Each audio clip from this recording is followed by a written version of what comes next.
ನಮಸ್ಕಾರ. RCB ವಿರುದ್ಧ ಸಿಡಿದೆದ್ದ ವೈಭವ್ ಬಳಿಕ ಕೊಹ್ಲಿ ಬಗ್ಗೆ ಹೇಳಿದ್ದನ್ನು ಕೇಳಿದರೆ ನೀವು ಫ್ಯಾನ್ ಆಗ್ತೀರಾ. ಇನ್ನು RCB ಮತ್ತು RR ಪಂದ್ಯ ಮುಕ್ತಾಯಗೊಂಡಿದ್ದು, ಈ ಒಂದು ಪಂದ್ಯದಲ್ಲಿ ಅಕ್ಷರಶಃ ವೈಭವ್ ಅವರ ಆರ್ಭಟ ಮುಂದುವರೆದಿತ್ತು. ಹೀಗಾಗಿ ಈ ಒಂದು ವೈಭವ್ ಅವರ ಆರ್ಭಟಕ್ಕೆ RR ಪಡೆ ಸುಲಭ ಗೆಲುವು ದಾಖಲಿಸಿದರೆ, ಇತ್ತ RCB ತಂಡ ಈ ಒಂದು IPL ಸೀಸನ್ 19ರಲ್ಲಿ ಮೊದಲ ಸೋಲುಂಡಿದೆ. ಮುಖ್ಯವಾಗಿ RCB ತಂಡದ ವಿರುದ್ಧ ಗೆದ್ದ ಮೇಲೆ ವೈಭವ್ ಸೂರ್ಯವಂಶಿ ಏನು ಹೇಳಿದರು, ವೈಭವ್ ಸೂರ್ಯವಂಶಿಯ ಆರ್ಭಟ ಹೇಗಿತ್ತು ಅಂತ ಪ್ರತಿಯೊಂದು ಅಪ್ಡೇಟನ್ನು ಈ ಒಂದು ವಿಡಿಯೋದಲ್ಲಿ ತಿಳಿಸಿಕೊಡ್ತಾ ಬರ್ತೀನಿ. ಆದ್ದರಿಂದ ದಯವಿಟ್ಟು ನೀವೇನಾದರೂ ಇನ್ನೂ ನಮ್ಮ ಒಂದು ಯೂಟ್ಯೂಬ್ ಚಾನಲ್ಗೆ ಸಬ್ಸ್ಕ್ರೈಬ್ ಆಗಿಲ್ಲ ಅಂದರೆ ಸಬ್ಸ್ಕ್ರೈಬ್ ಆಗಿ, ಹಾಗೆಯೇ ನೀವು RCB ತಂಡದ ಅಪ್ಪಟ ಅಭಿಮಾನಿಗಳಾಗಿ ಈ ಒಂದು ವಿಡಿಯೋ ನೋಡುತ್ತಿದ್ದಲ್ಲಿ ದಯವಿಟ್ಟು ತಪ್ಪದೆ ಒಂದು ಲೈಕ್ ಮಾಡಿ. ಇನ್ನು ಗುವಾಹಟಿಯ ಮೈದಾನದಲ್ಲಿ ನಡೆದ RCB ಮತ್ತು RR ನಡುವಿನ ಪಂದ್ಯದಲ್ಲಿ RR ತಂಡ ಗೆದ್ದು ಬಿಗಿದೆ. ಇನ್ನು ಇದಕ್ಕೂ ಮುನ್ನ ಟಾಸ್ ಗೆದ್ದಂತಹ RR ತಂಡ ಮೊದಲು ಬಾಲಿಂಗ್ ಆಯ್ದುಕೊಂಡಿತ್ತು. ಈ ಮೂಲಕ ಬ್ಯಾಟಿಂಗ್ಗೆ ಬಂದ RCB ಆರಂಭಿಕರಾಗಿ ಫಿಲ್ ಸಾಲ್ಟ್ ಮತ್ತು ವಿರಾಟ್ ಕೊಹ್ಲಿ ಅವರ ಜೋಡಿ ಇನ್ನಿಂಗ್ಸ್ ಆರಂಭಿಸಿತ್ತು. ಫಿಲ್ ಸಾಲ್ಟ್ ಮೊದಲ ಎಸೆತದಲ್ಲಿಯೇ ಜೋಫ್ರಾ ಆರ್ಚರ್ ಅವರ ಬಾಲಿಂಗ್ನಲ್ಲಿ ಕ್ಯಾಚ್ ಕೊಟ್ಟು ಔಟ್ ಆಗುತ್ತಾರೆ. ವಿರಾಟ್ ಕೊಹ್ಲಿ 32 ಹೊಡೆದರೆ ನಂತರ ಬಂದ ಪಡಿಕಲ್ 14. ಇನ್ನು ಒಂದು ಕಡೆ ವಿಕೆಟ್ ಬೀಳುತ್ತದಂತೆ RCB ತಂಡಕ್ಕೆ ಏಕಾಂಗಿ ಹೋರಾಟವನ್ನು ರಜತ್ ಪಾಟಿದಾರ್ ಅವರು ಕೊಡ್ತಾರೆ.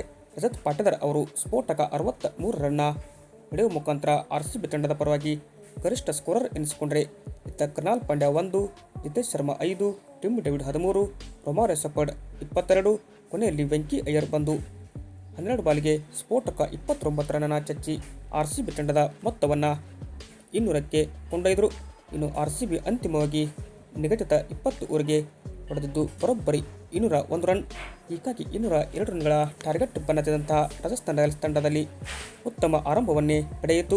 ಜೈಸ್ವಾಲ್ ಮತ್ತು ವೈಭವ್ ಸೂರ್ಯವಂಶಿ ಅವರು ಆರ್ಭಟಿಸಿದರು ಅಂತಲೇ ಹೇಳ್ಬೋದು.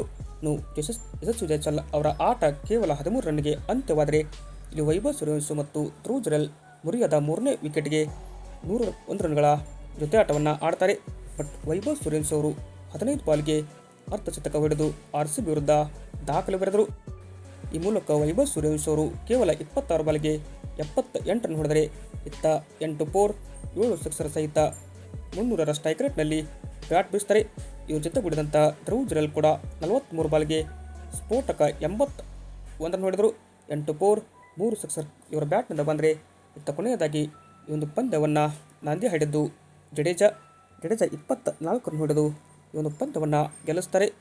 ಅಂದರೆ RR ತಂಡ 18 ಓವರ್ನಲ್ಲಿ 4 ವಿಕೆಟ್ ಕಳೆದುಕೊಂಡು 202 ಹೊಡೆಯುವ ಮುಖಾಂತರ ಈ ಒಂದು ಪಂದ್ಯವನ್ನು ಗೆದ್ದು ಬೀಗಿತು.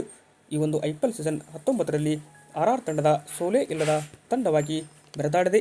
ಈ ಮುಖ್ಯವಾಗಿ ಈ ಒಂದು ಪಂದ್ಯದಲ್ಲಿ ಸ್ಫೋಟಕ ಬ್ಯಾಟಿಂಗ್ ಮಾಡಿದ ವೈಭವ್ ಸೂರ್ಯವಂಶಿ ಅವರು ಈ ಪಂದ್ಯದ ಬಗ್ಗೆ ಮಾತನಾಡಿದ್ದು ಈ ಥರ ಹೇಳಿದರು. ಬಟ್ ನಮಗೆ ಯಾವುದೇ ತರಹದ ಪಿಚ್ಗಳು ಇಲ್ಲಿ ಮ್ಯಾಟರ್ ಆಗಲಿಲ್ಲ. ಇನ್ನು RCB ಬಾಲರ್ಗಳು ನಮ್ಮ ವಿರುದ್ಧ ಚೆನ್ನಾಗಿ ಬಾಲ್ ಮಾಡಿಲ್ಲ. ಹೀಗಾಗಿ ನನಗೆ ಸರಿಯಾಗಿ ಬ್ಯಾಟ್ಗೆ ಬಾಲ್ ಬರುತ್ತಿರೋದ್ರಿಂದ ಹೀಗಾಗಿ ನಾನು ಹಜಲ್ವುಡ್ ಮತ್ತು ಭುವನೇಶ್ವರ್ ಕುಮಾರ್ ಅವರ ಬಾಲಿಂಗ್ನಲ್ಲಿ ತರಾಟೆಗೆ ತೆಗೆದುಕೊಂಡೆ. ಹೀಗಾಗಿ ಸಿಕ್ಸರ್ಗಳ ಸುರುಮಳೆ ನಮ್ಮ ಬ್ಯಾಟ್ನಿಂದ ಬಂದಿದ್ದರಿಂದಾಗಿ ಈ ಒಂದು ಪಂದ್ಯ ಗೆದ್ವಿ. ಹೀಗಾಗಿ ಇದು ವೈಭವ್ ಸೂರ್ಯವಂಶಿ ಅವರು ಹೇಳಿದ ಮಾತುಗಳು. ಕೊನೆಯಲ್ಲಿ ಜುರೇಲ್ ಕೂಡ ಅದ್ಭುತ ಸ್ಫೋಟಕ ಬ್ಯಾಟಿಂಗನ್ನು ನಮ್ಮ ತಂಡದ ಪರವಾಗಿ ಮಾಡಿದರು ಅಂತ ಮುಂದುವರೆದು ಮಾತನಾಡಿದಂತಹ ವೈಭವ್ ಸೂರ್ಯವಂಶಿ ಅವರು ಈ ಥರ ಹೇಳಿದರು.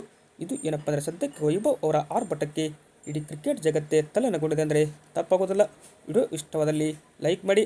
ಹಾಗೆ ನಿಮ್ಮ ಪ್ರಕಾರ ವೈಭವ್ ಅವರ ಆರ್ಭಟ ನಿಮಗೆ ಹೇಗೆ ಅನಿಸ್ತಂತ ಕಮೆಂಟ್ ಬಾಕ್ಸಲ್ಲಿ ನಿಮ್ಮ ಅನಿಸಿಕೆಯನ್ನು ಕಮೆಂಟ್ ಮಾಡಿ. Thank you.